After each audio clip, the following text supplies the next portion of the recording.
protest in New York is in response to Governor Andrew Cuomo's announcement that he's creating a blacklist of any group promoting BDS, the boycott, divestment, and sanctions movement targeting Israel.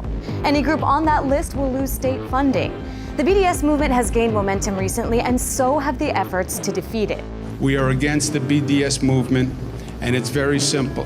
If you boycott against Israel, New York will boycott you. Cuomo acted unilaterally by signing an executive action and bypassing the New York State legislature, which failed to pass a similar bill.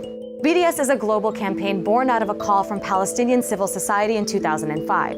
The goal is to pressure Israel to comply with international law and respect Palestinian human rights. Its supporters say BDS follows a long tradition of nonviolent movements throughout history that brought about social change.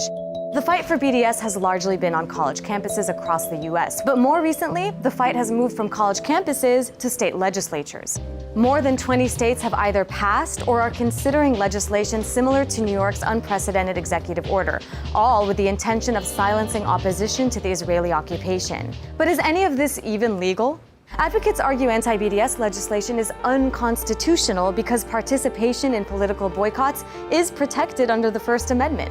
And there's legal precedent. A 1982 Supreme Court case concerning the NAACP found that states could not prohibit peaceful political activity like boycotts. Activists say New York's executive order will be challenged in court. The ACLU slammed the action, calling it an affront to free expression. But in the meantime, the BDS movement is growing, claiming victories like British security firm G4S withdrawing from doing business in Israel last year under pressure from activists. And that has Israel's government worried. Last year, Israeli Prime Minister Benjamin Netanyahu allocated $25 million to set up a government agency dedicated fully to fighting the movement. Back in the U.S., the powerful pro-Israel lobby AIPAC has made fighting BDS a major priority. It didn't surprise many to see AIPAC officials standing beside Governor Cuomo as he signed the executive order. Las Vegas billionaire Sheldon Adelson has also poured in millions of dollars in the anti-BDS push.